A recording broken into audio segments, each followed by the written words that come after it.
Hello my YouTube family, आप सबका मेरे चैनल पर स्वागत है।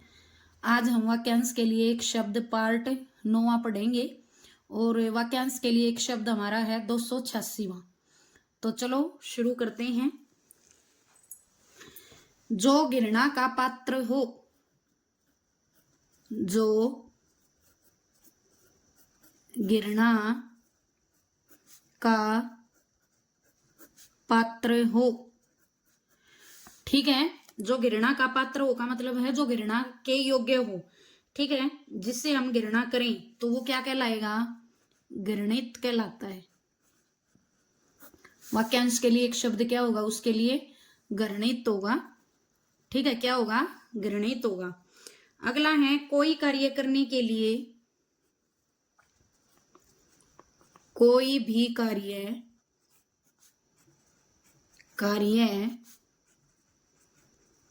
करने के लिए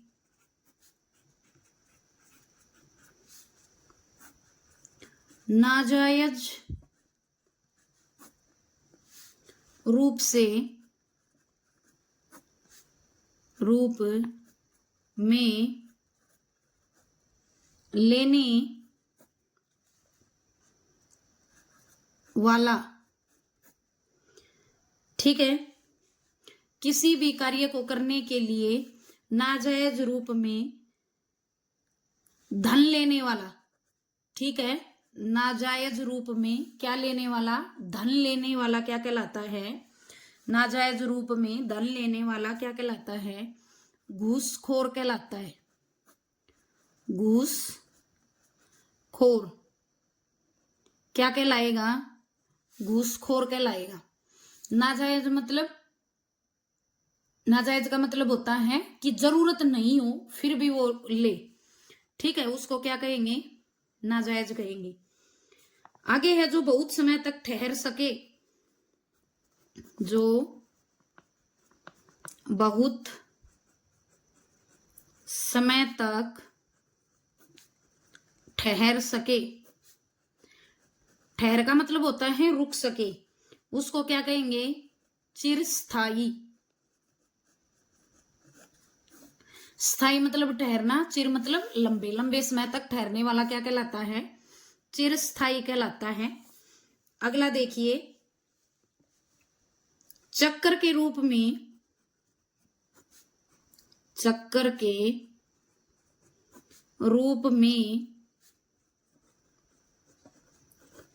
घूमती हुई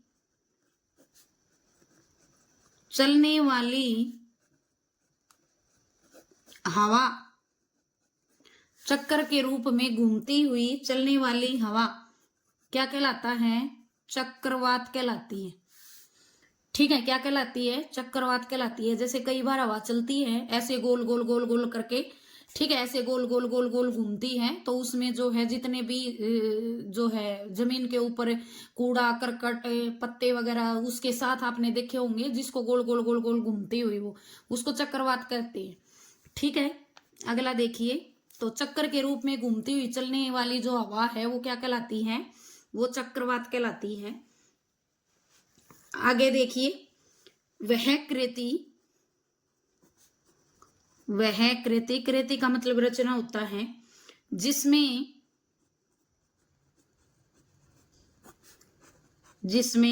गद्य एवं पद्य दोनों मिश्रित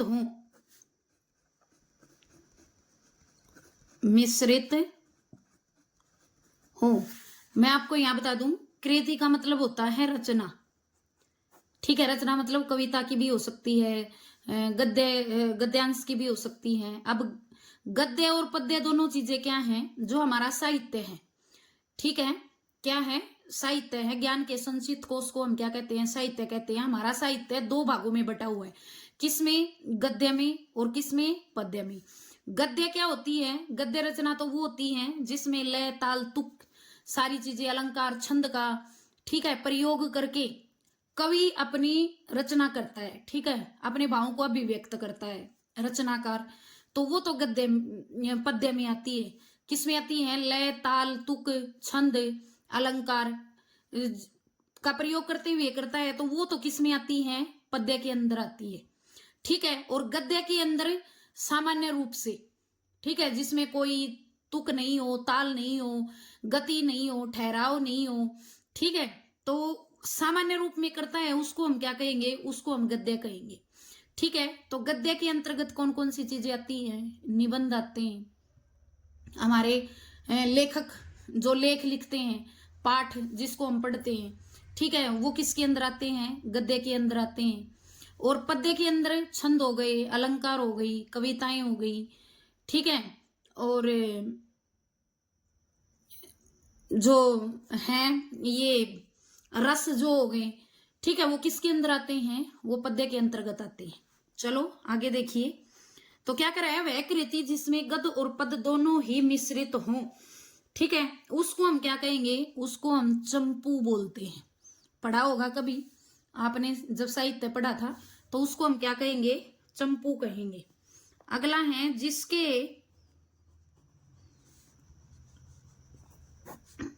जिसके सिर पर चंद्र कला हो, चंद्रकला मतलब चांद की तरह ऐसे बना हुआ हो, ठीक है, जैसे शिव के देखते हो आप, तो वहां उसको क्या कहेंगे, उसको हम बोलते हैं चंद्रमौली। उसको क्या बोलेंगे, चंद्रमौली बोलेंगे। क्या बोलेंगे, चंद्रमौली भी बोल देते हैं और चंद्रचूड़ भी बोल देते हैं। क्या बोल देते हैं, चंद्रमौली या चंद्रचूड़, दोनों ही बोल देते हैं। अगला देखिए, कार्य करने की इच्छा, कार्य करने की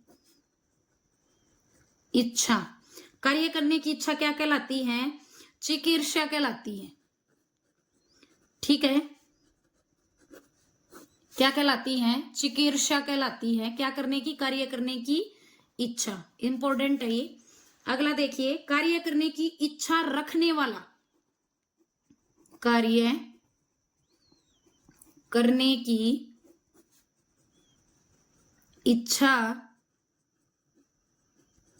रखने वाला, ठीक है, कार्य करने की इच्छा रखने वाला क्या कहलाता है, वो कहलाता है चिकीर्षु। ठीक है, ये भी इंपॉर्टेंट है, ध्यान से इसको पढ़ लेना और नोट कर लेना। अगला देखिए, अगला क्या कह रहे हैं, अगला है हमारा लंबे समय तक जीने वाला, लंबे समय तक जीने वाला, लंबे समय तक जीने वाला क्या कहलाता है, चिरंजीवी। जैसे हम बड़े बूढ़ों को प्रणाम करते हैं तो बड़े बूढ़े हमें बोलते हैं चिरंजीव भाव। ठीक है, चिरंजीव मतलब तुम्हारी आयु लंबी हो, तुम लंबे समय तक जियो।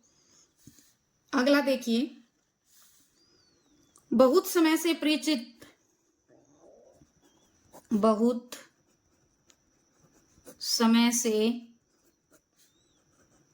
परिचित, ठीक है, बहुत समय से परिचित, चिर परिचित बोलेंगे उसको।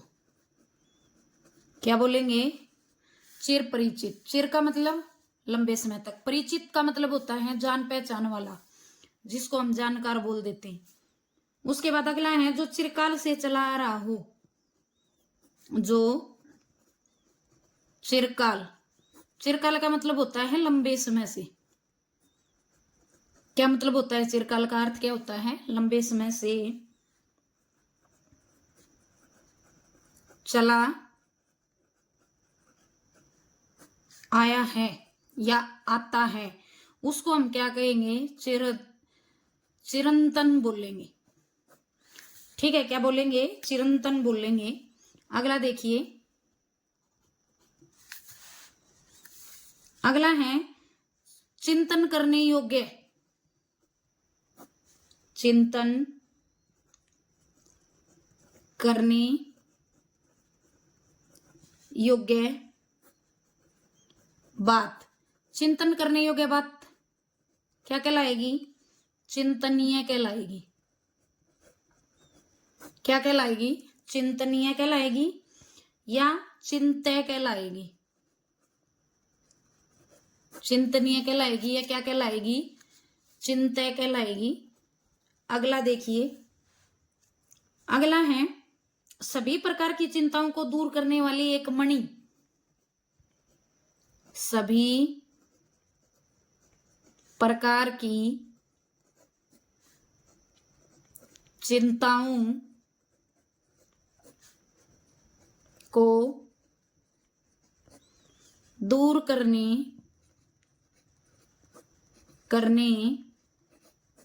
वाली एक मणि। ठीक है, एक ऐसी मणि जिससे सारी चिंताएं क्या हो जाती हैं? दूर हो जाती हैं। तो उसको हम क्या कहेंगे? चिंतामणि बोलेंगे। क्या कहेंगे उसको?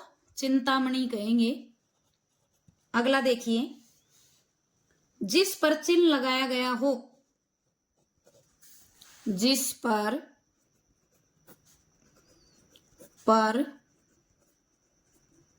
चिन्ह का मतलब होता है निशान। जिस पर चिन्ह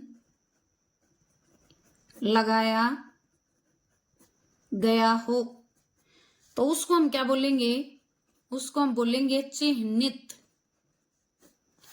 ठीक है, उसको हम क्या बोलेंगे? चिह्नित, या इसको हम ऐसे भी लिख सकते हैं, दोनों ही सही है। उसके बाद अगला देखिए, जो गुप्त रूप से निवास कर रहा हो, जो गुप्त का मतलब छुपकर, रूप से निवास कर रहा हो, जो गुप्त रूप से निवास कर रहा हो उसको हम बोलेंगे छद्मवासी। वासी का मतलब रहने वाला, छद्म मतलब गुप्त। तो गुप्त रूप से रहने वाला क्या कहलाएगा? छद्मवासी कहलाएगा। क्या कहलाएगा? गुप्त रूप से रहने वाला छद्मवासी। अगला देखिए, वह स्थान जहां सैनिक निवास करते हैं, वह स्थान जहां सैनिक निवास करते हों, क्या कहलाएगा? छावनी। वह स्थान जहां सैनिक निवास करते हों वो क्या कहलाती है? वो जगह क्या कहलाती है? वो जगह कहलाती है छावनी। ठीक है, अगला देखिए, अगला क्या है? जो दूसरों में केवल दोष ही खोजता हो, जो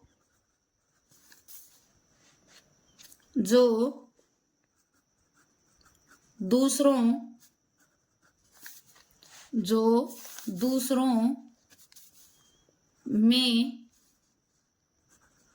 केवल दोष ही खोजता हो, जो दूसरों में केवल क्या खोजता हो? जो दूसरों में केवल दोष ही खोजता हो उसको हम क्या करेंगे? छिद्रान्वेषी। क्या कहेंगे? छिद्रान्वेषी। अन्वेषी का मतलब खोजने वाला। ठीक है, तो दूसरों में जो दोष खोजता हो उसको हम क्या कहेंगे? छिद्रान्वेषी कहेंगे। अगला है जो जल बरसाता हो, जो जल बरसाता हो, जो जल बरसाता हो उसको हम क्या कहेंगे? जलद, बादल, घन। ठीक है, इसके बहुत सारे पर्यायवाची हैं। अगला देखिए, जो जल से उत्पन्न होता हो, जो जल से उत्पन्न होता हो तो उसको हम क्या बोलेंगे? जलज। और जलज किसका पर्यायवाची है? कमल का है। ठीक है, जलज किसका पर्यायवाची है? कमल का है। अगला देखिए, जो जीव जंतु जल में रहते हैं, जो जीव जंतु जल में रहते हैं, जो जीव जंतु जल में रहते हैं उनको हम क्या कहेंगे? जलचर। ठीक है, क्या बोलेंगे उनको?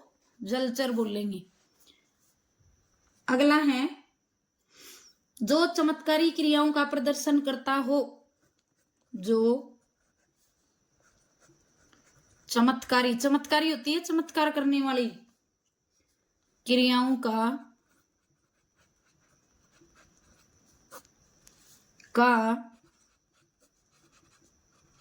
प्रदर्शन करता हो तो उसको हम क्या कहेंगे? जादूगर। क्या बोलेंगे उसको? जादूगर। कई बार बोलते हैं कि भाई आता है, गांव में भी आता है, शहरों में भी करते हैं, टीवी पे भी दिखाया जाता है कई बार कि मैंने ये जादू कर दिया। हम बड़ा आश्चर्य करते हैं, ठीक, आश्चर्यचकित रह जाते हैं। तो चमत्कारी का मतलब वही होता है।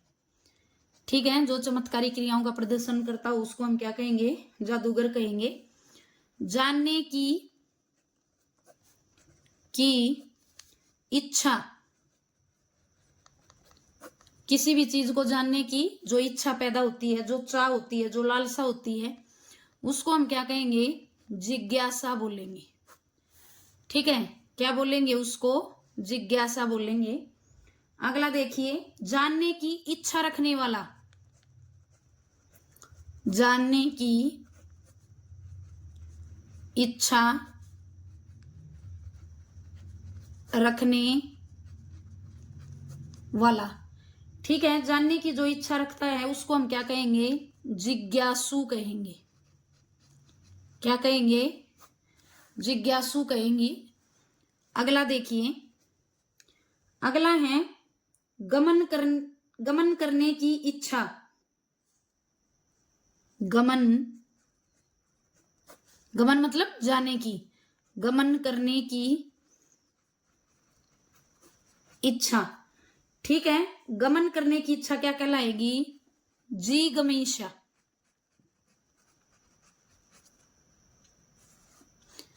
ठीक है, क्या कहलाएगी? जिगमीषा। अगला देखिए, गमन करने की इच्छा रखने वाला, गमन करने की